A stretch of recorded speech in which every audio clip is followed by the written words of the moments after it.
존경하는 여러분들 반갑습니다.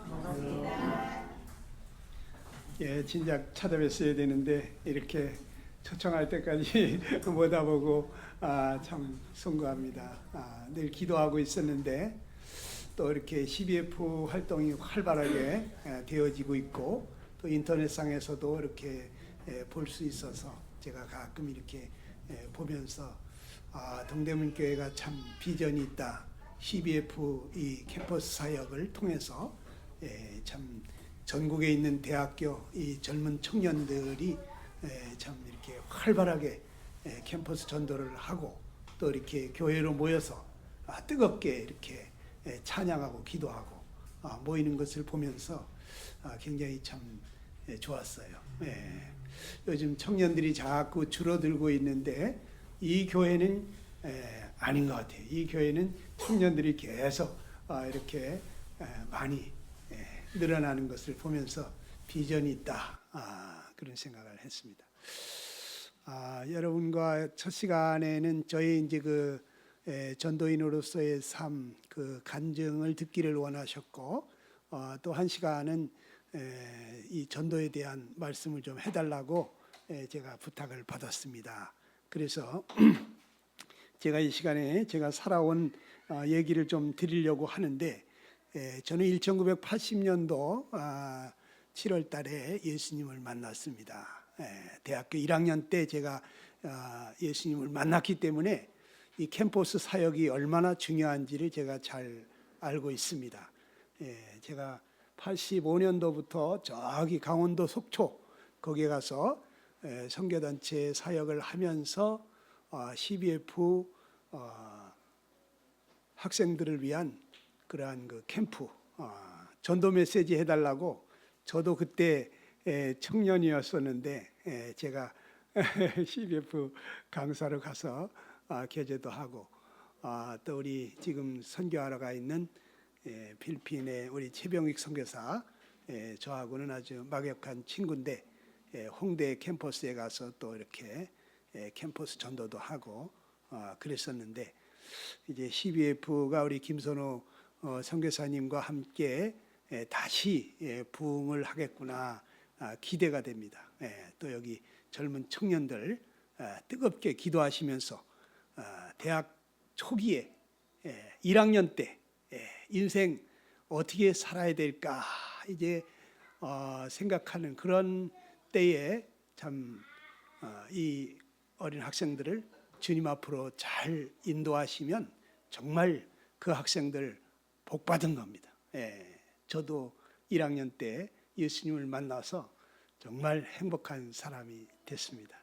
그래서 이 시간에는 여러분과 함께 행복한 삶에 대한 제목으로 좀 나누기를 원하는데 여러분들 다 행복하기 원하시잖아요. 그렇죠? 저도 그랬어요. 근데 제가 인생 어떻게 살아야 될지 모르고 그냥 고등학교 때까지 그렇게 살았어요. 그러다가 대학 들어가면서 야, 내가 앞으로 인생 어떻게 살 것이냐 이런 걸 처음으로 생각해 봤어요. 근데 대학을 졸업을 하게 되면 대개가 이제 직장으로 가게 되고 직장을 가게 되면 그렇게 뭐 40년, 50년 직장 생활 하다가 은퇴하게 되면 이제 머리 희끗희끗 휘어지고 허리 꼬부라지고 인생을 이제 맞춰가는 거죠. 그래서 어떤 직장으로 들어가느냐에 따라서 그 인생이 그렇게 가겠다는 생각이 들었어요. 그러면 그러한 직장을 가기 위해서는 내가 이 대학 4년을 어떻게 보낼 것이냐 이런 생각을 하게 됐죠. 4년 동안 공부하고 준비한 것이 이제 직장과 연결이 되기 때문에 그런데 내 인생 어떻게 살 거냐에 따라서 이 대학 4년을 그렇게 보내야 되겠더라고요. 그래서 날마다 제가 땅바닥만 보고 다니다시피 하면서 생각을 한 것이 뭐니 해도 머니가 있어야 되겠더라고요. 그래서 이 머니가 있어야 뭐가 되는 것 같아. 돈이면 다 되는 것 같았어요. 그래서 돈을 많이 벌어야겠구나 이런 생각을 했습니다. 그런데 돈 가진 사람들도 이 권세 높은 양반들이 이리 오너라 그러면 끌려가가지고 몇백억씩 기부를 하더라고요. 돈을 뺏기는 것을 보면서 제가 이 권세가 있어야 되겠구나. 그래야지 돈을 안 뺏기겠네. 그런데 이 권세를 가진 사람들도 부정부패하고 그런 사람들 다시는 내가 너 안 뽑아준다. 그래가지고 이 권세가 떨어지더라고요. 그래서 권세를 유지하려면 명예가 있어야 되겠구나. 이런 생각을 했습니다. 그래야지 다음번에도 그 권세가 유지되니까요. 그래도 이 돈, 권세, 명예 이것을 다 얻었다. 그럼 사람들은 저 사람 출세했어, 성공했어 이런 얘기를 하겠죠. 정말 남들이 부러워하는 그러한 부귀를 누리면서 살겠죠. 그렇지만 그 삶이 내 적성에 맞지 않는 직업이라면 그것도 꼭두각시 인생이겠구나. 내 적성에 딱 맞는 일을 해야 돼. 내가 하고 싶은 그러한 일을 하면서 그러면서 돈과 권세와 명예가 따르면 그러면은 참 행복하지 않겠나 이런 생각을 하게 됐던 것 같아요. 그래서 이런 것을 다 갖춰줄 수 있는 것이 내 적성에 맞으면서 이런 것이 무엇이 있을까 고민을 했어요. 고민하다가 한 보름 만에 제 마음에 결정을 하고 앞으로 이 목표를 달성해야 되겠다 해가지고 12년 계획을 세우게 됐습니다. 그런데 이 목표를 세우면서 제가 이거 보통 결심해서는 안 되겠구나. 그래서 제가 혈서를 써야 되겠다. 그래가지고 미래의 암흑의 지광령 이렇게 혈서를 써서 책상 서랍에 붙여놓고 공부하다가도 피곤하면 혈서를 한 번씩 들여다보고 정신을 바짝 차리고 다시 공부를 하면서 그렇게 밤낮으로 이 목표를 향해서 달려가고 있었습니다. 그런데 이것이 무엇을 위한 목표인 줄도 몰랐어요. 나중에 알고 보니까 제가 행복하게 살고 싶었던 것이더라고요. 여러분들이 열심히 공부하고 또 이렇게 일하는 것이 무엇 때문입니까? 행복하게 살기 위해서 그런 거 아닙니까?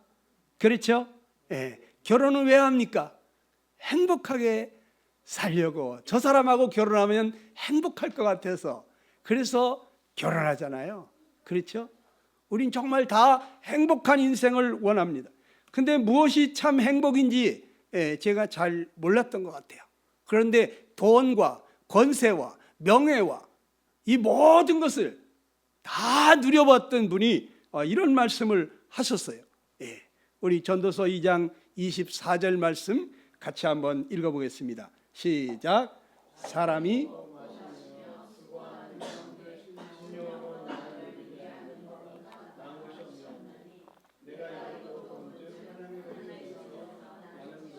네, 그렇습니다. 사람이 먹고 마시며 수고한다는 것은 우리 인생살이 얘기하는 거잖아요. 인생 살면서 심령으로 낙을 누리게 하는 것보다 나은 것이 없나니 그랬어요. 더 나은 게 있다고요? 없다는 거예요.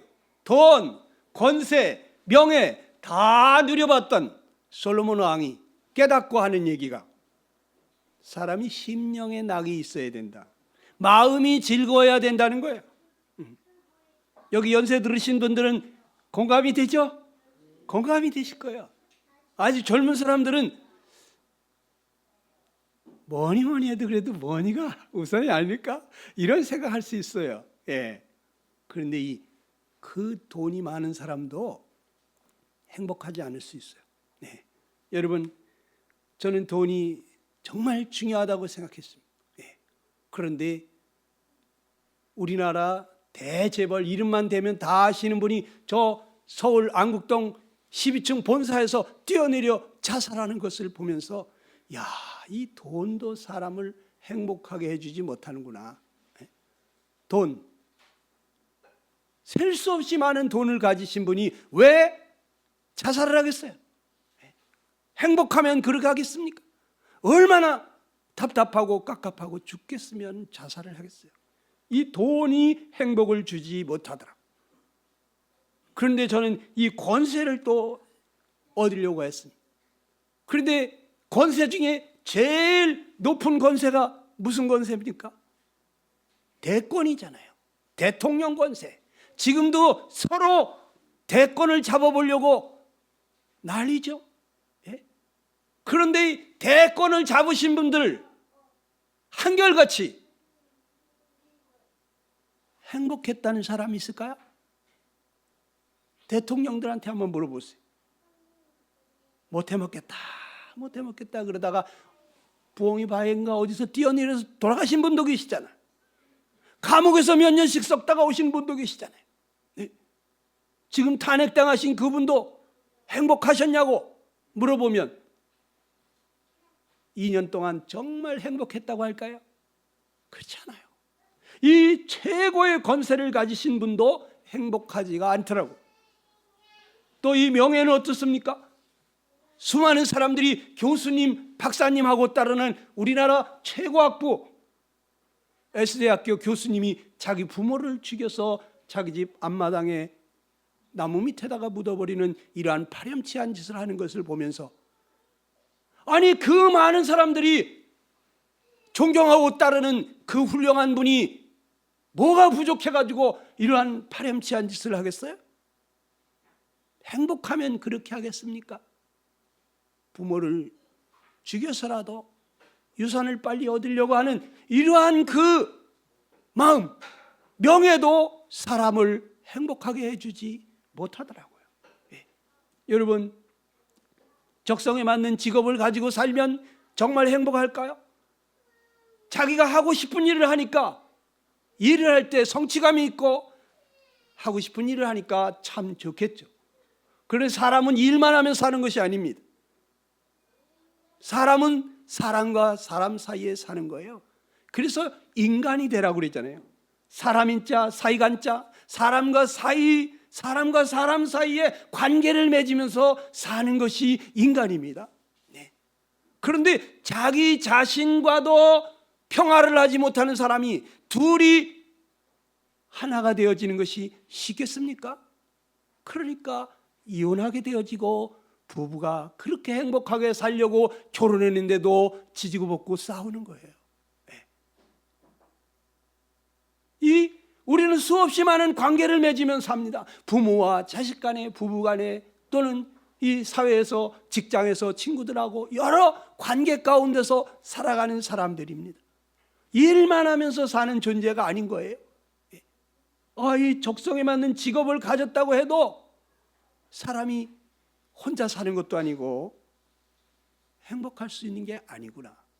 그러면 어떻게 해야 되나? 난 이 모든 것을 가지면 내가 정말 행복할 줄로 알았어요. 그런데 어느 날 성경을 보다가 깜짝 놀랐습니다. 내가 행복할 수 없다는 거예요. 네가 바라는 그 모든 것을 다 갖춰도 너 행복할 수 없다는 거예요. 왜? 로마서 7장 15절 말씀이 제 마음에 꽂혔습니다. 이 말씀 한번 같이 볼까요? 시작. 내가 행하는 것을 내가 알지 못하노니 곧 내가 원하는 것은 행하지 아니하고 도리어 미워하는 것을 행함이라 그랬습니다. 이 말씀을 보는 순간에 제가 처음으로 성경 말씀이 제 마음에 와 닿습니다. 네. 그 성경이 그렇게 재미없고 의심만 나던 그 성경이 갑자기 이 말씀을 보는 순간에 이거 내 얘긴데? 나하고 똑같은 사람이 여기 성경에도 있네? 그래서 제가 깜짝 놀랐어요.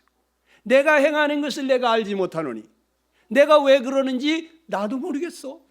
나는 부모님께 효도하고 싶어요. 잘해드리고 싶어요. 그런데 어떤 때 부모님 속을 뒤집더라고. 밖에 나가면 내가 동생을 정말 잘해주고 싶습니다. 우리 동생이 맞는 걸 보면 제가 쫓아가서 그냥 이단 넙창으로 날려버리면서 내 동생이야 건드리지 마 이러는 제가 집에 와서 동생을 제가 패고 있습니다. 동생한테 잘해주고 싶어. 그런데 잘 안 되더라고. 난 정말 정직하게 살고 싶은 사람인데 다시는 거짓말하지 말아야지 하면서 내가 불리해지면 자동으로 거짓말이 튀어나오더라고요. 여러분, 정직하게 살고 싶으시죠? 그런데 여러분, 지금까지 정직하게 살고 싶지만 그렇게 잘 되던가요? 난 아직까지 거짓말 한 번도 안 해봤습니다 하시는 분 손 들어보세요. 수많은 다툼과 이 갈등이 어디로부터 옵니까? 이 욕심에게 있어요. 욕심. 욕심 부리지 말아야지. 이 욕심이 문제구나. 욕심 때문에 서로 다투고 갈등하는구나. 이 욕심을 내려놔야 되겠다. 근데 욕심이 잘 내려놔지던가요? 저절로 욕심이 생겨요. 저절로 이기적이, 저절로 나부터 챙기게 돼 있다고. 안 되더라고요. 네. 내가 원하는 것을 행하지 아니하고 도리어 미워하는 것을 행하는 것을 보면서 제가 그렇다면 돈이 아무리 많아도, 내가 아무리 높은 권세를 가져도, 수많은 사람들이 나를 존경하고 따르고 인정해도, 그래도 내 마음에 원하는 삶을 살 수 없다면, 그렇다면 나는 심령의 낙을 누리겠습니까? 못 누리겠어요? 심령이 즐거움이 없는 거예요. 마음이 갑갑하고 답답한 거예요. 양심대로 살고 싶은데 양심대로 살지 못하니까. 모든 사람 사랑하며 용서하며 살고 싶지만 용서가 안 되니까, 미워 죽겠으니까, 욕심을 안 부리려고 그랬는데도 안 되니까, 정직하게 살고 싶지만 저절로 거짓말하게 되니까, 안 그런 척, 모르는 척, 시침이 떼게 되니까, 나를 위하니까 마음이 갑갑하고 답답한 거예요. 나는 왜 그럴까? 이런 생각이 자꾸 드는 거예요. 여러분, 사람이 자기 마음이 원하는 삶을 살아야 행복한 거 아닌가요? 그렇죠? 자기 마음이 원치 않는 삶을 자꾸 살게 되면 마음에 기쁨이 있겠어요? 마음이 평화롭겠어요? 이 마음에 즐거움이 없는 거예요. 심령의 낙을 누리는 것보다 더 나은 것이 없는데, 그런데 이것을 저는 외적인 물질적인 이러한 것들을 내가 원하는 걸 다 가지면 행복할 줄 알았다고요. 그런데 하나님이 저에게 말씀하시는 거예요. 너 그거 다 가져도 너는 행복할 수가 없다. 왜요? 너 원하는 삶을 살지 못하지 않느냐? 네가 미워하는 삶을 살고 있지 않느냐? 맞는 말씀이었어요. 내가 왜 그런지 모르겠어요. 내가 왜 원하는 삶을 살지 못할까? 여러분 혹시 일기장 써보셨습니까? 네. 일기장 써보신 분만 손 들어보세요. 이분들은 정말 훌륭하신 분들이야. 일기장을 날마다 쓴다는 것은 정말 자기 하루를 돌아보면서 새롭게 반성하고 결심하고 더 나은 삶을 추구하는 사람들 아닙니까? 바르게 살아보려고 하는 사람들 아닙니까? 저도 일기장을 많이 썼어요. 초등학교 때 상을 받았어요. 그런데 일기장의 공통분모로 계속 나타나는 말이 있습니다. 뭘까요? 나는 왜 그럴까? 부모님께 효도하고 싶은데 왜 자꾸 부모님 속상하게 할까? 동생하고 사이좋게 지내고 싶은데 왜 동생을 자꾸 패줄까? 나는 모든 사람하고 너그럽게 관대하게 사랑으로 살면서 모든 사람하고 화목하게 화평하면서 지내고 싶은데 왜 그게 잘 안 될까? 왜 그럴까? 나는 왜 그럴까? 이런 내용들이 꽉 차 있어요. 여러분 혹시 일과표를 작성해 보셨습니까? 방학이 되면 하얀 종이에다가 동그라미 하나 그려놓고 아침 몇 시에 일어나가지고 찬물에 세수하고 앞마당 바깥마당 쓸고 체조도 하고 그렇게 하고 아침밥 먹고 그 다음에 뭘 하죠? 방학 숙제부터 하고 그 다음에 일과표를 작성하지 않습니까? 해보신 분 손 들어보세요. 해보신 분. 나 일과표도 작성해봤습니다. 이거 훌륭하신 분들이야 이분들이. 네.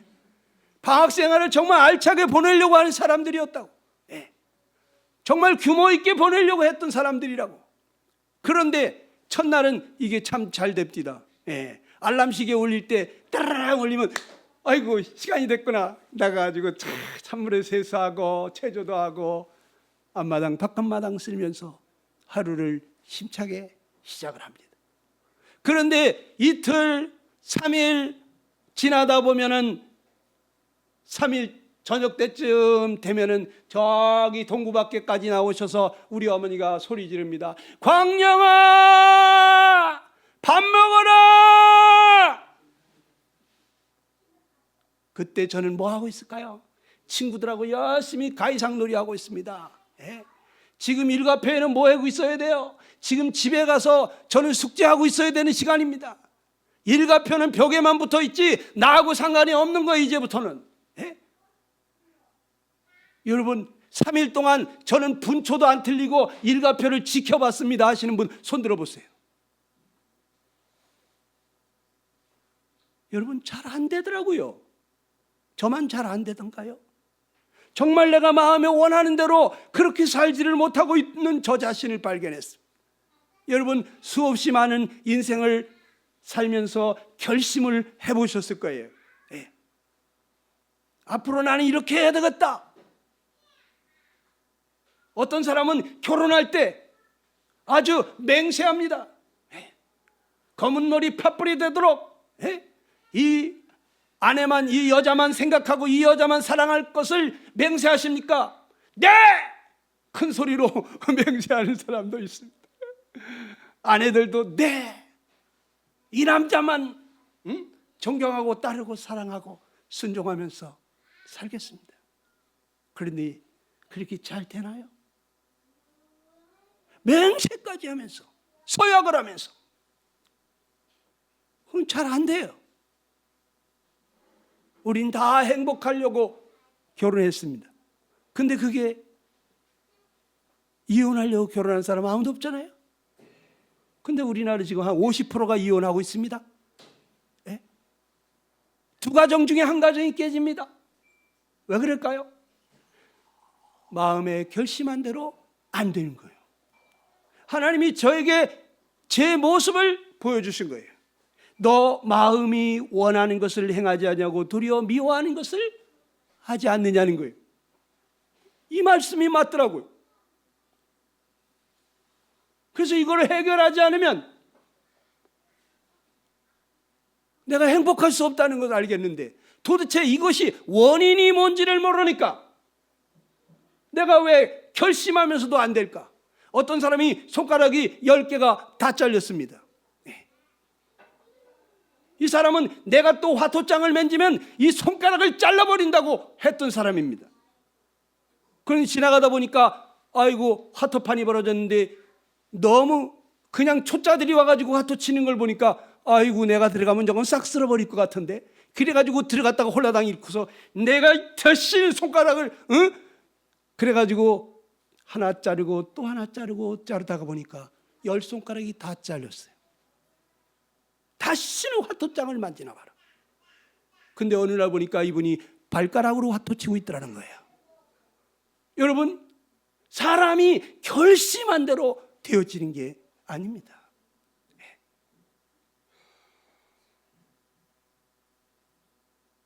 제가 오늘도 어떻게 유튜브를 슬쩍 보니까 어떤 분이 하시는 얘기가 그분은 새빨간 거짓말을 하는 것입니다 하고 말을 하는데 그 말하는 사람이 새빨간 거짓말을 하고 있더라고요. 자기에 대해서 저 사람이 새빨간 거짓말을 하고 있다고 말도 안 되는 소리를 하고 있다고 말하는데 이 사람이 지금 새빨간 거짓말을 하고 있더라니까. 깜짝 놀랐어요. 증거들이 막 있어요. 그걸 보면서 야, 사람은 만물보다 거짓되고 심히 부패하다는 하나님의 말씀이 딱 맞구나. 자기가 거짓된 자인 줄을 몰라. 자기가 거짓말장인 줄을 몰라. 자기가 머리끝서부터 발끝까지 심히 부패했는데 부패한 줄을 몰라. 썩었는데 썩은 줄을 모른다는 거예요. 누가 능히 이를 알리요? 사람 중에 아무도 자기가 어떤 존재인지를 아는 자가 없다는 거예요. 하나님이 우리에게 계시해 주시지 않으면 우리는 알 수가 없어요. 하나님이 너는 이런 사람이야 하고 말씀하시면 그때서야 우리가 내가 이런 사람이구나 하는 것을 깨닫게 되는 것입니다. 어떤 사람은 보면서도 모르겠지만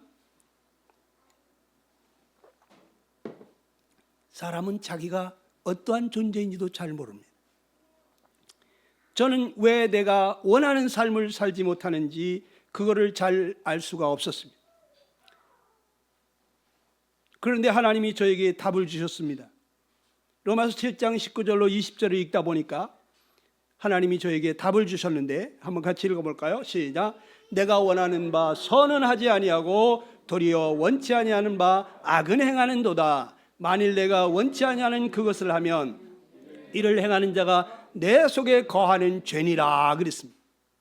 그렇구나. 내 속에 죄가 있어가지고 내가 원하는 바 선을 하지 아니하고 자꾸 악을 행하게 되는 것이구나. 내가 원치 아니하는 그것을 왜 하는가? 나는 욕심 부리고 싶지 않은데 내 속에 욕심이 있어요. 난 정직하고 싶은데 내 속에 거짓된 것이 있어요. 나는 모든 사람 사랑하고 싶은데 내 속에 미움이 있어요. 그러니까 이 속에 있는 것이 나온다는 거예요. 내가 왜 원하는 선을 행하지 못하느냐? 선을 행하고 싶은 마음은 있지만 선을 행할 수 있는 능력이 나한테 없다는 거예요. 하나님이 저에게 지나온 인생을 영화 필름 돌아가듯이 쫙 보여주셨습니다. 아주 어렸을 때부터 제가 어떻게 살아왔는지를 이 쫙 영화 필름 돌아가듯이 저에게 기억나게 해주셨습니다. 그걸 보면서 내가 이런 죄인이었구나. 내가 수없이 많이 다시는 그러지 말아야지 그러면서도 또 그랬었구나. 하나님 앞에 눈물 콧물 흘리면서 회개하면서 하나님 내가 그랬습니다. 어렸을 때 그런 적이 있습니다. 하나님 내가 잘못했습니다 하고 엉엉 울면서 제가 30분 1시간을 그렇게 통곡하듯이 하나님 앞에 회개했습니다. 그런데 그렇게 울며 잘못을 토설했으면 이 마음이 깨끗해지고 거룩해졌을 줄 알았는데 욕심이 또 생기는 거예요. 미운 마음이 또 생기는 거예요. 나는 어떻게 하면 좋나? 회개를 해도 해결이 안 되는구나. 내가 숫덩어리 같은 죄인이라는 걸 깨달았어요. 숫덩어리는 움직이는 대로 세상을 시커멓게 만들지 않습니까? 내가 그런 사람이구나. 내 몸 안에 피가 흐르는 것이 아니라 죄가 흐르는 것 같았습니다. 이 죄에서부터 벗어날래야 벗어날 재간이 없는 거예요.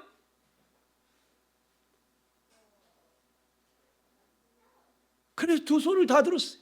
하나님 나 좀 살려주세요. 나를 이 죄에서 좀 건져주세요. 성령님 보내주셔서 나 좀 이 죄에서 구해주세요. 회개를 해도 해결이 안 되고 믿는다고 해도 의심이 나니 하나님 성령님 보내주셔서 나 좀 죄에서 건져주세요. 하나님 앞에 애원하면서 그렇게 간절히 기도했습니다. 그런데 저 같은 사람이 이 로마서 7장을 쓰신 그분도 그랬더라고. 오라 나는 곤고한 자로다. 나는 정말 비참한 자로다. 내 마음으로는 하나님의 말씀대로 살고 싶은데 내 육체 안에 죄의 법이 자꾸 나를 사로잡아 내려오는도다. 오라 나는 곤고한 자로다. 누가 나를 좀 구해줄 자가 없느냐고 이렇게 애통했습니다. 저의 심정도 그랬습니다. 하나님 제발 나 좀 살려달라고. 그때 하나님께서 저에게 찾아오시는데 하나님이 늘 듣던 그 요한복음 3장 16절 말씀을 생각나게 해주시더라고요. 그리고 요한복음 3장 16절을 읽다가 제가 이 17절 말씀에서 갑자기 깨달음이 왔어요. 여러분도 잘 아는 말씀 같이 한번 읽어봅시다. 시작. 하나님이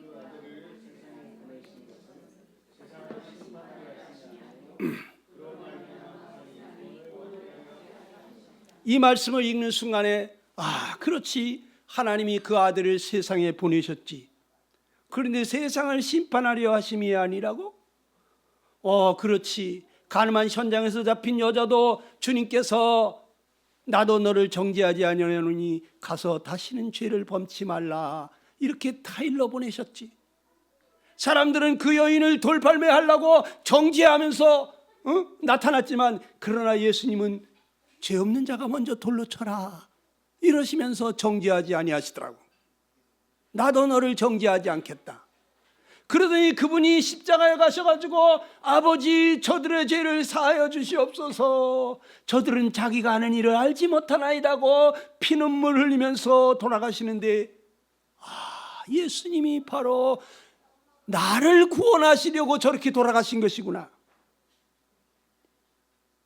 그로 말미암아 세상이 구원을 받게 하려 하심이니라. 이 말씀이 갑자기 깨달아졌어요. 예수님이 십자가에서 나를 구원하셨구나. 이게 믿어지면서 제 마음에 놀라운 구원의 확신과 평안이 찾아왔습니다. 그날부터 저는 달라졌습니다. 만나는 사람마다 전도하기 시작했습니다. 제가 유스바이블 캠프 2회 때인가 구원을 받은 사람입니다. 거기 어떤 사람이 아직도 상담을 하고 있는데, 제가 그분한테 가가지고 아직도 안 믿어지냐고 그랬어요. 4대 성인이란 분이 어떻게 그렇게 처참하게 돌아가셨겠느냐. 이분이 바로 우리를 구원하라고 돌아가신 것이다. 그러면서 저는 그날 아침부터 전도하기 시작했어요. 만나는 사람마다 예수님이 바로 우리를 구원해 주신 분이시라고 전도하게 됐어요. 그러면서 아침에 일어나면 주님이 저의 주인이십니다. 주님, 제가 무엇을 하기를 원하십니까? 주님께 물으면서 성경을 폈습니다. 성경을 펴면 우리 주님이 무엇을 원하시는지, 무엇을 싫어하시는지를 알겠더라고요. 그러면 내가 이렇게 해야 되겠구나. 그러면서 하루를 계획하고 또 살면서, 주님 이럴 때는 어떻게 할까요? 주님이 저의 주인이십니다. 주님, 이 상황에서는 어떻게 하면 좋겠습니까? 주님께 묻고 주님이 기뻐하시는 길을 걸어가면서 가다 보니까 어느 날 저에게 갈라디아서 2장 20절 말씀이 찾아왔어요. 내가 사는 것이 아니라 내 안에 그리스도가 산다는 거예요. 나도 지금 그렇게 살고 있는데 이제는 내가 사는 것이 아니다. 나는 죽었다. 이제 나는 장사됐다. 이제는 주님이, 부활하신 주님이 내 안에서 사시는 삶이라고 날마다 그 주님께 물으면서 살다가 보니까 구원받고 5년 만에 선교단체에 부름을 받았습니다. 그래서 한국 어린이 전도협회라고 속초에 제가 어린이 전도협회 지회를 개척을 했습니다. 3년 동안 월급 없이 하나님만 의지하고 전도하면서 살았는데 3년 동안 하나님이 살아계심을 경험했습니다. 하나님이 살아계시구나. 먼저 그 나라 그의 의를 구하는 자에게 무엇을 먹을까 마실까 입을까 염려하지 말라고 하시더니 이 모든 것은 너희에게 더하여 주시리라 하시던 주님이 정말 그렇게 하는 것을 제가 온몸으로 체험을 했어요. 정말 아무도 의지할 자가 없었습니다. 그때 거기에 교회도 우리 모임도 없었습니다. 정말 주님만 의지하고 그 사역을 했습니다. 속초시, 양양, 고성군, 인제군 4개 지역의 100여 개의 교회에 공문을 보내서 교사들을 보내라고 전도 훈련을 시켜주겠다고 그렇게 해서 일주일에 한 번씩 그 사람들을 모아놓고 전도 훈련을 시켰습니다. 그리고 금요일이 되면 철야 기도하러 야외 영랑호 범바위 산상 철야 기도를 다녔습니다. 그전에는 제가 대관령 꼭대기 올라가 가지고 금요일마다 철야 기도를 했습니다. 속초에 가서는 영랑호 범바위 앞에서 했습니다. 그러면서 하나님이 제 삶을 이끌어 가셨습니다. 제가 전심 사역을 15년간을 주님만 의지하면서 직장 없이 살아봤는데 하나님이 저를 다 그때마다 필요를 채우시고 돌아보시는 것을 경험했습니다. 저는 예수님 믿고 한 20년 동안 스트레스가 뭔지 모르고 살아봤습니다. 제 아내가 저 뒤에 앉아 있습니다. 저희 집사람은 결혼하고 나서 저를 보면서 어떻게 이 상황에서 찬송이 나오냐고 이해를 잘 못하더라고요. 그러더니 구원받고 한 20년 만에 저 사람이 완전히 새 사람이 됐습니다. 그리고 지금은 안식을 누리고 있습니다. 열린길 선교 후원에 일을 한 지가 근 20년이 됐습니다. 하나님이 자기에게 딱 맞는 일을 맡겼다고 그렇게 고백합니다. 입만 떨어지면 감사하다 소리를 합니다. 행복하다 소리를 합니다. 여러분, 예수님 믿으면 정말 행복해집니다. 어떤 사람들은 에이 거짓말, 어떻게 스트레스를 안 받아? 예수님 믿었다고 스트레스를 안 받아? 거짓말하지 마세요. 그렇게 생각할 수 있습니다. 그러니 여러분, 스트레스 받을 일이 수도 없이 매일같이 찾아오죠. 그러나 스트레스를 받지 않고 살 수 있는 비결이 있습니다. 아무것도 염려하지 말고 감사함으로 아뢰라. 그리하면 지각을 초월하신 하나님의 평강이 너희 마음과 생각을 지키시려고 했어요. 저는 의지할 게 아무것도 없었습니다. 하나님밖에 없었습니다. 골방으로 들어가서 주님이 저의 주인이십니다. 주님, 제가 어떻게 하기를 원하십니까? 이 상황을 주님 어떻게 하시기를 원하십니까? 주님께 물으면서 주님 응답하실 때까지 기도하면서 아침마다 골방에서 2시간씩 그런 시간을 가지면서 하루를 시작했습니다. 주님께 모든 것을 맡길 때 지각을 초월하신 하나님의 평강이 내 마음과 생각을 지키시는 것을 온몸으로 경험했습니다. 그러면서 제가 한 20년을 그렇게 살다가 스트레스가 찾아왔어요. 와, 예수 믿는 사람도 이렇게 스트레스를 받을 수가 있구나. 예수 믿는 사람도 이렇게 연약해질 수가 있구나. 이것을 온몸으로 경험했어요. 그 스트레스를 받는 원인이, 핵심이 바로 나에게 있더라고요. 내가 살아난 거예요. 내가. 네. 여러분, 내가 살면 스트레스 받습니다. 그 문제를 내가 해결해야 되기 때문에 스트레스 받게 돼 있습니다. 그러나 내가 없는 사람, 내가 죽은 사람, 주님으로 사는 사람, 주님이 전부인 사람은 내 문제가 아니니까 스트레스 받을 일이 없는 거예요.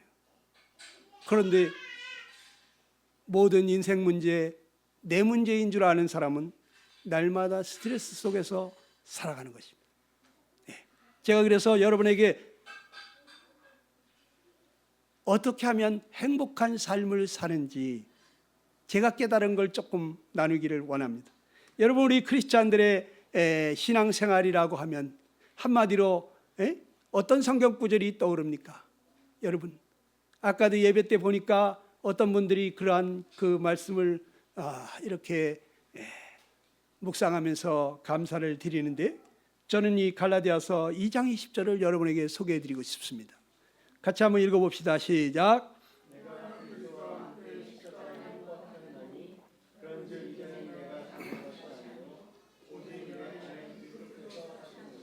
네, 그렇습니다.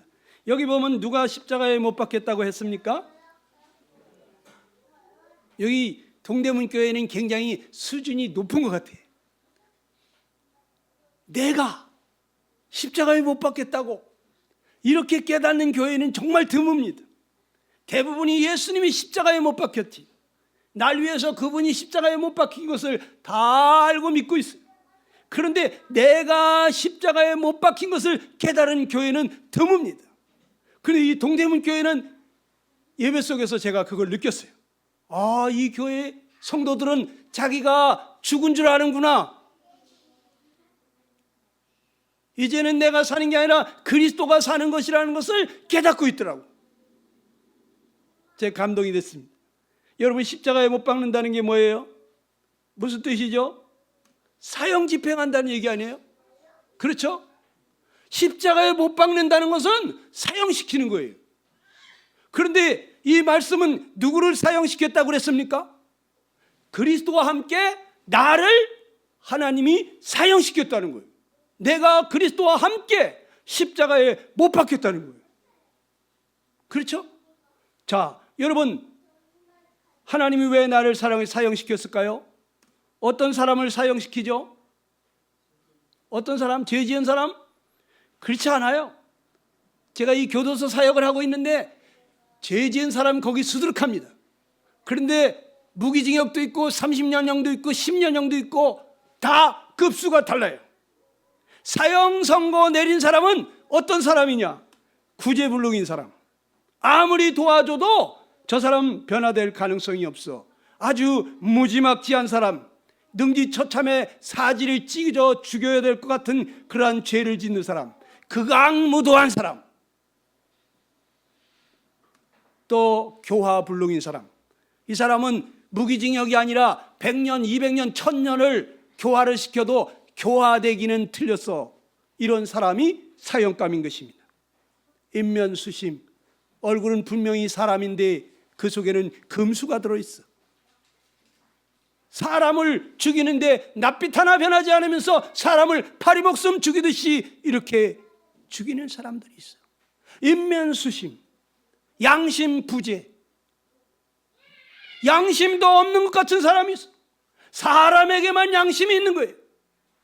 금수에게는 양심이 없는 거예요. 그래서 사람이 잘못해 큰 소리 치다가도 당신 말이야 양심도 없어 이러면 갑자기 뜨끔하는 거예요. 왜? 양심이 있기 때문에. 그런데 양심도 없는 것 같은 사람이 있어. 이런 사람들이 사형감인 것입니다. 철면피, 얼굴에 철판 깔은 것 같은 사람들이 있어요.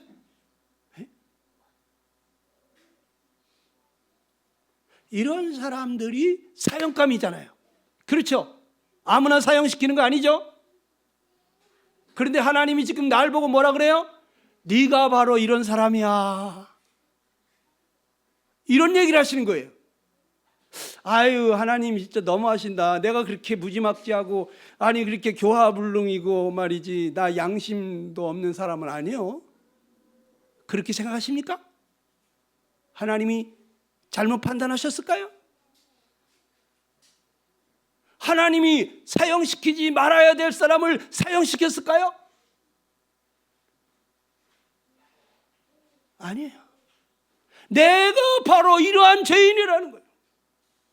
오늘 많은 종교는 사람들에게 열심히 노력하라고 합니다. 열심히 더 수행을 해보라고 합니다. 열심히 적선하라고 그러고 더 열심히 섬겨보라고, 더 많이 드려보라고 하고, 더 좀 배우라고 그러고, 계속 뭔가 열심히 하면은 사람이 득도할 수 있는 것처럼, 무아지경에 들어갈 수 있는 것처럼 그렇게 가르칩니다. 그런데 하나님은 뭐라고 말씀하실까요?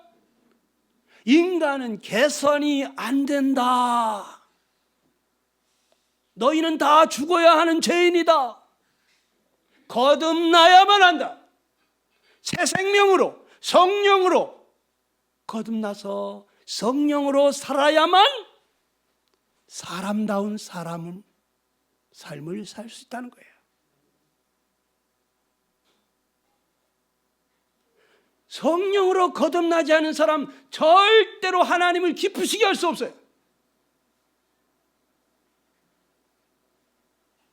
하나님의 말씀 한 구절도 지킬 수 없어요. 아니라고요? 여러분, 10계명 중에서 제일 작은 계명이 무엇입니까? 저 10번째 계명이에요. 탐내지 말라는 거예요. 여러분, 탐내지 않을 수 있습니까? 저절로 탐심이 생기지 않습니까? 우리는 하나님의 계명 중에 제일 작은 계명도 지킬 수가 없어요. 이웃을 내 몸처럼 사랑하라고요? 원수까지 사랑하라고요?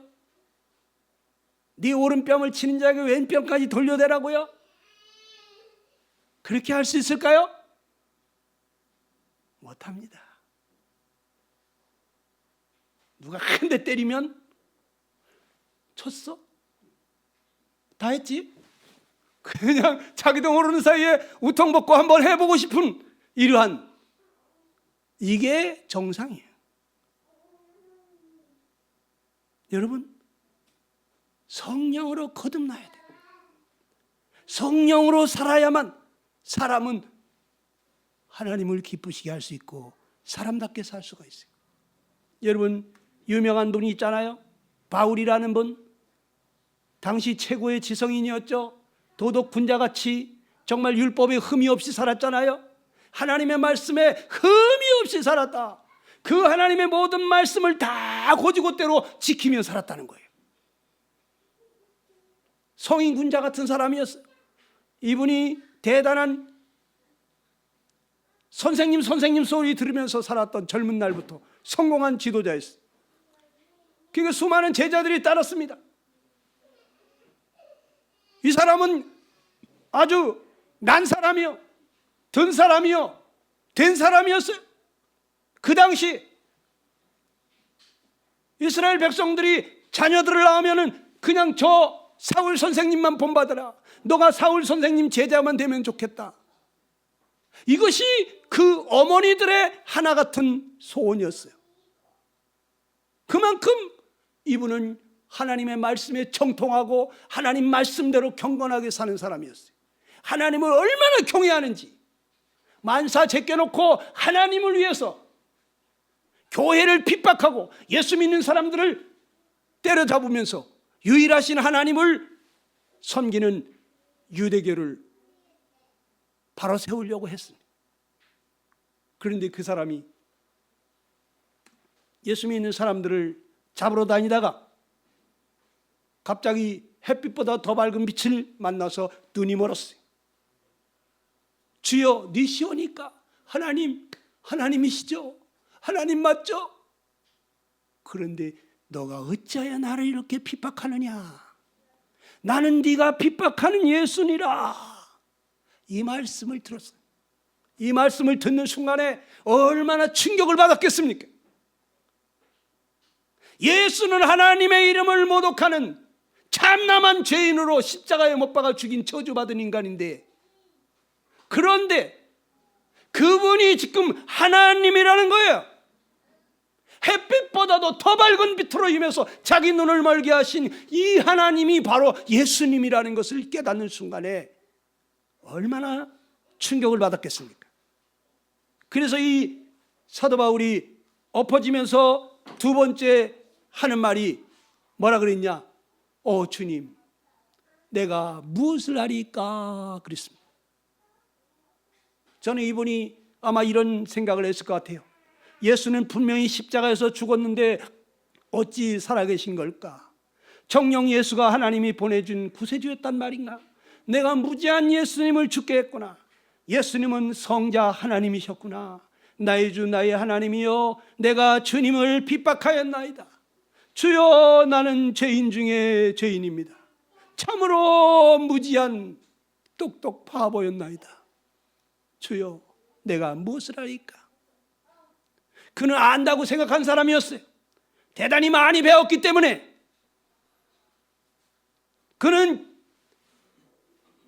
수많은 사람들이 추종하는 지도자였기 때문에. 그는 좀 굉장히 된 줄로 아는 사람이었어요.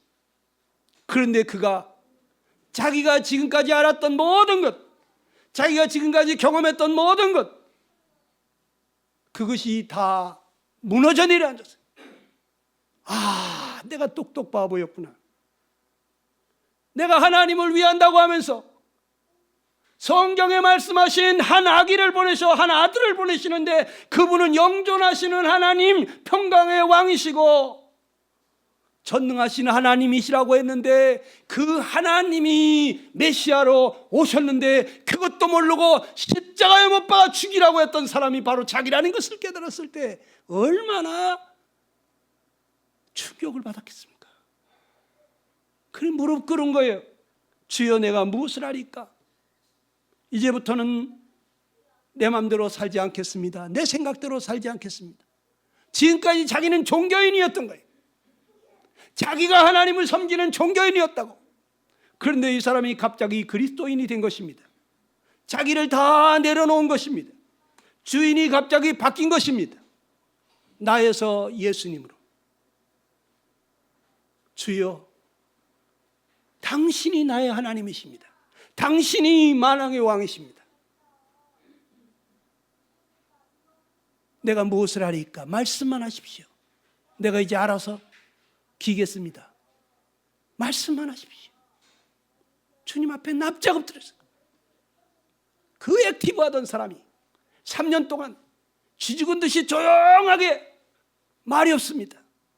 저 아라비아에 갔다 왔다고 하는데 아라비아에 가서 무엇을 했을까? 날마다 무릎을 꿇으면서 주여, 기독교인들은 날마다 떡을 떼면서 잔을 나누면서 예배를 드린다고 하는데 이건 무슨 얘기입니까? 주님이 그에게 뭐라고 하셨을까요? 잡히시기 전날 밤에 떡을 가지며 살해하시고 떡을 주시면서 이것은 너희를 위하는 내 몸이다. 이것은 너희 죄사함을 얻게 하기 위한 나의 피라고 내가 얘기했다. 이것을 먹을 때마다 나를 기념하라고 주님이 그렇게 하셨다는 거예요. 그래서 고린도전서 11장 23절에 그는 내가 이것은 주께 받은 것이다. 주님이 나에게 직접 가르쳐 주신 것이다. 그는 날마다 무릎으로 살았습니다. 주님이 가르쳐 주시는 대로 성경을 보다가도 이해가 안 되면 주님, 이것은 무슨 말씀이십니까? 주여, 이것은 무슨 뜻입니까? 그는 무릎으로 살았다고 저는 생각합니다. 전 예수님을 믿고 나서 더 이상 내가 사는 것을 포기해버렸습니다. 내가 살아보니까 죄 짓는 것밖에 없더라고. 그러니까 이제는 성령님께서 살아달라고, 주님이 저를 대신해서 살아달라고, 나의 주인이시라고 아침마다 일어나면 주님이 저의 주인이십니다. 주님, 제가 오늘은 어떻게 살까요? 주님, 이럴 때는 어떻게 할까요? 그러면서 무릎으로 살았습니다. 여러분, 이 사도 바울이 뭐라고 그럽니까? 내가 그리스도와 함께 십자가에 못 박혔다, 이런 얘기를 했어요. 십자가에 못 박혔다는 얘기가 무엇일까? 아니, 예수님이 십자가에 못 박혔지 언제 사도 바울이 십자가에 못 박혔습니까? 그런데 그는 예수님과 함께 자기가 십자가에 못 박혔다는 걸 깨달은 거예요. 여러분, 옛날에 어떤 사람이 죄를 지으면 어떻게 했습니까? 양이나 염소를 가지고 자기 죄를 대속해서 죽을 희생양을 가지고 나갔잖아요. 그 양이 죽을 때, 피 흘려 죽을 때 하나님은 내가 죽은 것으로 쳐준 것입니다. 그런데 어느 날 1년에 한 번씩 대제사장이 염소 2마리를 끌고 와서 하나는 저 광야로 보내고 하나는 그 머리에 손을 얹고 이스라엘 백성들 전체의 죄를 위해서 기도합니다. 그리고 그 염소를 잡아가지고 그 피를 받아가지고 지성소에 들어가서 피를 뿌리는 것입니다. 하늘로부터 불이 내려와가지고 피를 태우고 그 제사를 받게 되면 대제사장은 이제 안전하게 밖으로 나와가지고 하나님이 우리 제사를 받아주셨다고 감격에 젖은 기쁜 소식을 전했겠죠. 수많은 백성들은 뭐라고 했을까요? 엎드리면서 만세 만세 만만세, 영세 영세 영영세, 할렐루야를 외쳤겠죠. 하나님이 우리의 제사를 받아주셨다고 너무 기뻐했겠죠. 그 염소가 희생될 때 이스라엘 백성들 전체의 죄에 대한 죄값을 치른 것으로 하나님은 여겨주셨던 것입니다. 그런데 어느 날 예수님이 이 세상에 오셨는데 세례 요한이라는 사람이 예수님을 바라보더니 세상 죄를 지고 가는 하나님의 어린 양이라고 소리쳤습니다. 그러더니 정말 이분이 얼마 후에 십자가를 짊어지시고 저 갈보리 동산에 올라갔습니다. 두 손발에 못 박힌 채 온몸에서 거룩한 피를 흘리셨습니다. 6시간씩이나 그 거룩한 피를 흘렸습니다. 그분이 죄가 있나요? 그분은 거룩한 분입니다. 아무 죄 없는 분이십니다. 그분이 왜 희생을 당했을까요? 내 죄를 대신해서 희생을 당한 것입니다. 예수님이 피 흘리시면서 그렇게 고통받으실 때 하나님은 내 죄에 대한 형벌을 내리신 것입니다. 예수님이 심판받으실 때 하나님은 내 죄에 대한 심판을 내리신 것입니다. 예수님이 십자가 높이 달려서 저주받으실 때 하나님은 내 죄에 대한 저주를 내리신 것입니다. 사도 바울은 이걸 깨달았습니다. 아, 내가 예수님과 함께 죽은 것이구나. 하나님이 하늘에서 나를 내려다볼 때 내 죄에 대한 모든 죄값이 치러진 것으로 보는구나. 내 죄에 대한 형벌이 내려진 것으로 보시는구나. 나는 내가 지옥으로 가는지도 모르고 내가 얼마나 큰 죄인인지도 모르고 살아가고 있었는데 우리 예수님이 나를 불쌍히 여기고 저 천국에서 이 지상까지 내려오셔서 내 죄를 대신 짊어지시고 십자가로 가셨습니다. 내 죄에 대한 희생양으로, 대속양으로 그분이 죽으실 때 하나님은 나를 심판하신 것입니다. 나를 사용하신 것입니다. 내 죄에 대한 형벌을 내린 것입니다. 나에게서는 더 이상 아무 희망을 찾을 수 없기 때문에, 개선이 안 되는 죄인이기 때문에 나는 죽어야만 했던 것입니다.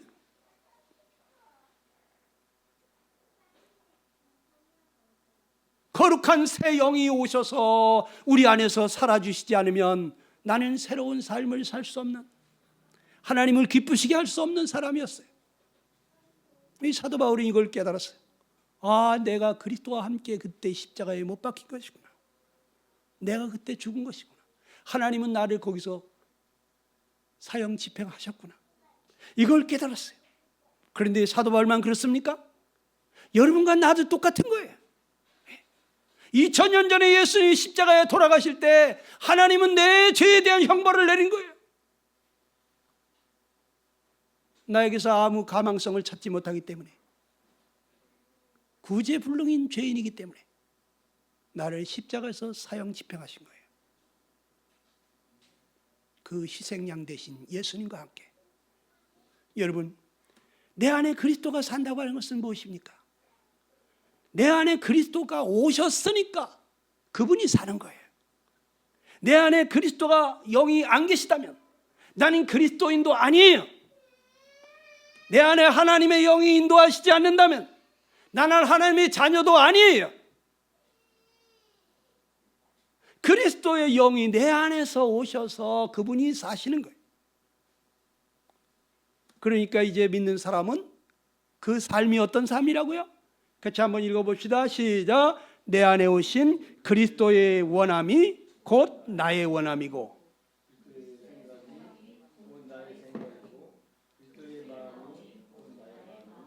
그렇습니다. 주님과 내가 하나가 된 것입니다. 이제는 주님이 원하는 것이 나의 원함이고, 주님의 생각이 나의 생각이고, 주님의 마음이 나의 마음인 삶으로 바뀐 것이에요.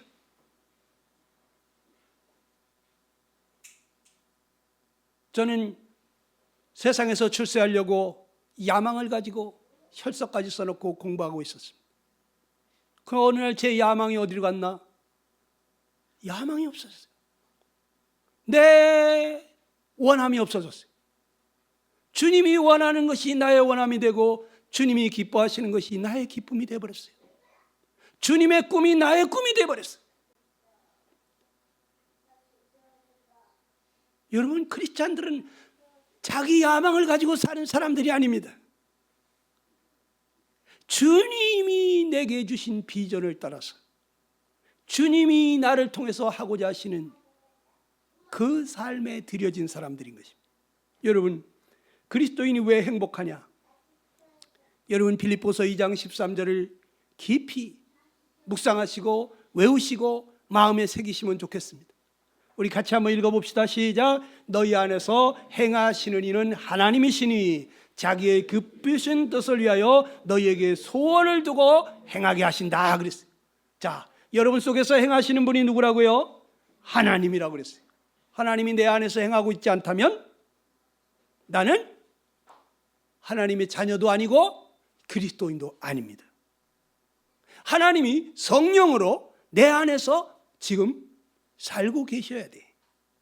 하나님이 내 안에서 행하고 있다는 거예요.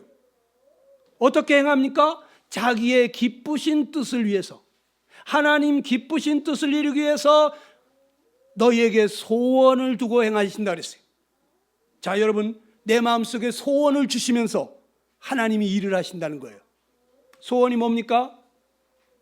그렇게 하고 싶은 마음을 주는 거예요. 또 그렇게 되고 싶은 마음을 주는 거예요. 그런 것을 갖고 싶은 마음을 주시는 거예요. 그러니까 이 구원받은 사람들의 새 생활은 새 생명으로 오신 성령 하나님의 소원을 따라서 사는 것입니다. 예전에 제가 행복할 수 없었다고 그랬어요. 왜요? 내가 원하는 것은 있는데 그것을 행할 수 있는 능력이 없어. 선을 행하고 싶은데 악을 행할 수밖에 없어. 의를 행하고 싶은데 죄를 지을 수밖에 없어요. 내가 원하는 삶을 못 사니까 나는 불행했어요. 깝깝하고 답답했어요. 난 이거밖에 안 되는 인간인가? 차라리 죽어버리자, 확 죽어버리자, 이런 생각도 들었어요. 왜? 내가 원하는 삶을 못 사니까. 그런데 이 성령 하나님이 오시고 나서 내 마음속에서 소원을 주시는데, 이렇게 살면서 하나님을 기쁘시게 하고 싶은 그런 마음을 주시는데, 그 원함을 따라서 내가 살려고 하면 그 삶을 살게 해주시는 능력이 내 안에 오신 것입니다. 내가 원하는 삶을 살 수가 있으니까 내 마음이 어떻겠어요? 너무 기쁜 것입니다. 너무 즐거운 것입니다. 너무너무 행복한 것입니다. 원하는 삶을 못 살아서 불행했는데 내 마음이 원하는 삶을 살 수 있게 되니까 마음에 행복이 찾아오는 거예요. 여러분, 이 행복 여러분들에게 되기를 간절히 바랍니다. 천국에 가야만 천국이 아닌 것입니다. 성경에는 하나님의 나라는 먹는 것과 마시는 것이 아니라 성령 안에서 의와 평강과 실학이라고 그랬어요. 하나님의 나라, 하나님이 다스리시는 나라, 거기가 천국인 것입니다. 그런데 내 마음을 하나님이 다스리시면, 성령 하나님이 내 마음을 다스리게 되면 내 마음에 의로운 삶을 살게 되고 평강의 삶을 살게 되고 실학의 삶을 살게 해주신다는 거예요. 이것을 날마다 체험하면서 살게 될 때 우리는 이 세상을 구름을 밟고 사는 것처럼 세상살이가 가벼운 거예요.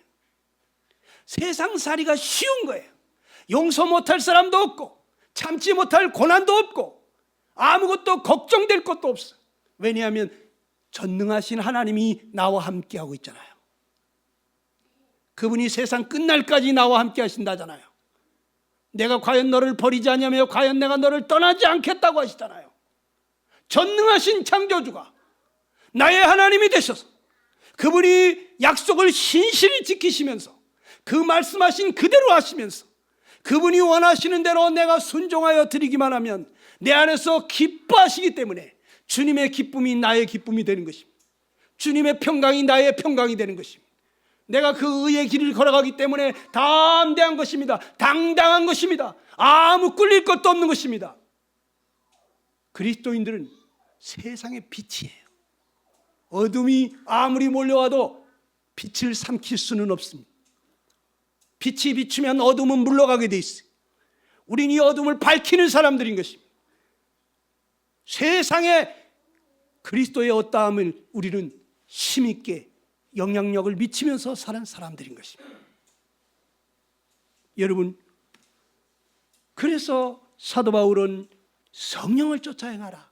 그러면 육체의 욕심을 이루지 아니하리라. 우리는 예전에 육체의 욕심에서 벗어날래야 벗어날 수가 없었어요. 그런데 성령을 쫓아 행하게 되면 이 육체의 욕심을 이루지 않고 이 죄에게 지지 아니하고 날마다 죄를 이기는 삶을 살게 해주시고 의의 삶을 살게 해주신다는 거예요. 제가 성령 안에서 살아보니까 하나님 말씀대로 사는 것이 너무 쉽더라고. 원수도 사랑할 수 있게 해주시더라고. 그런데 이 성령 안에서 살지 않을 때 하나님의 말씀 한 구절도 지킬 수가 없더라고요. 여러분, 그래 이제는 뭐라 그럽니까? 성령으로 살면 성령으로 행할지니 너희는 이제 성령으로 사는 거다. 성령으로 행하는 것이다 말하면서 성도는 삶이 성령으로 사는 삶이라는 거예요. 예배를 드려도 성령으로 진정으로 예배를 드리는 거예요. 인위적으로 하는 게 아니에요. 성령의 감동하심으로 드리는 거예요. 기도를 해도 성령으로 기도하라는 것입니다. 전도를 해도 성령의 나타남과 능력으로 하라는 것입니다. 봉사를 해도 성령으로 봉사하라는 것입니다. 우리가 무슨 교제를 해도 성령 안에서 교제를 하라는 것입니다. 그렇지 않으면 하나님은 안 받으신다는 거예요. 성령으로 하지 않으면 우리는 아무것도 받지 않습니다. 하나님. 그리스도인의 삶의 열매는 사랑입니다. 모든 것을 사랑으로 하는 것입니다. 그냥 사랑이 아닙니다. 아가페의 사랑입니다. 조건 없는, 계산하지 않는 그런 사랑입니다. 이거는 나에게서 나올 수 없는 거예요. 성령 하나님에게서 나오는 거예요. 희락으로, 화평으로 모든 사람하고 화평하면서 인내하면서 자비롭게 선을 쫓아가면서 충성하면서 온유하게 절제 있는 삶을 살 수 있는 것이 이것이 성령의 역사입니다. 성령으로 살 때만 가능합니다. 여러분 이런 삶을 살고 싶잖아요. 에? 너무너무 맛있는 과일이 있는데 이 과일은 어떻게 그렇게 달콤하면서도 새콤하면서도 그렇게 맛있는지. 에? 저기 동남아 가면은 과일이 맛이 없죠. 닝닝한 것이 한국에 가서 그 사과 좀 먹고 싶다. 그 맛있는 그 오렌지 귤을 먹고 싶다. 감귤 달콤하고도 새콤한 그 맛있는 귤을 먹고 싶다. 그런데 이 성령의 열매는 이 9가지 열매가 나타나는 것입니다. 이것이 성령으로 살 때 같이 나타나는 것입니다. 이러한 삶이 바로 우리 그리스도인의 삶인 것입니다. 그런데 이 삶을 살으려면 반드시 되어져야 될 일이 있는데 그게 뭐냐? 주님이 우리 안에 주인이 되셔야만 하는 것입니다. 주님이 말씀하십니다. 내가 문 밖에 서서 두드리노니 누구든지 내 음성을 듣고 문을 열면 내가 그에게로 들어가서 그로 더불어 먹고 그는 나로 더불어 먹으리라 그랬습니다. 기도하십시다. 이 시간에 우리 한번 기도할 때 우리가 구원받을 때 예수님은 저의 주님이십니다. 저는 이제 주님과 함께 죽었고 장사되었음을 믿습니다. 이제 저는 새 생명으로 오신 주님이 저의 삶의 주인이십니다. 주님이 내 삶을 이끌어 주십시오 하고 여러분들 다 그렇게 침례를 받으셨을 것입니다. 또 그런 마음으로 주님 앞에 고백했을 것입니다. 지금은 어떻습니까? 정말 주님이 나의 주인이십니까? 주님이 내 문 밖에 밀려나 있지는 않습니까? 매 순간 주님께 묻고, 주님, 제가 이렇게 하기를 원하시나요? 주님, 제가 어떻게 하기를 원하십니까? 주님이 저의 주인이십니다. 이렇게 주님 앞에 기도하면서 나갈 수 있게 되기를 바랍니다. 주님이 내 안에 주인 되지 아니하고 내가 주님을 밀어내놓고 있다면 나는 주님과 지금 원수 맺고 있는 것입니다. 주님을, 나를 사랑하셔서 나를 위해서 자기 목숨까지 주신 주님을 내가 문 밖에 밀어내놓고 있다면, 그리고 내가 주인 되어서 주님을 위해서 이렇게도 저렇게도 살고 있다면, 그렇다면 주님이 주인이 아닌 것입니다. 여러분, 주님 앞에 이 시간, 주님, 주님이 저의 주인이십니다. 주님, 제 삶을 주장하십시오. 내 인생을 이끌어 주십시오. 주님이 내 마음의 주인이 되십시오. 여러분, 주님 앞에 기도할 수 있게 되기를 바랍니다.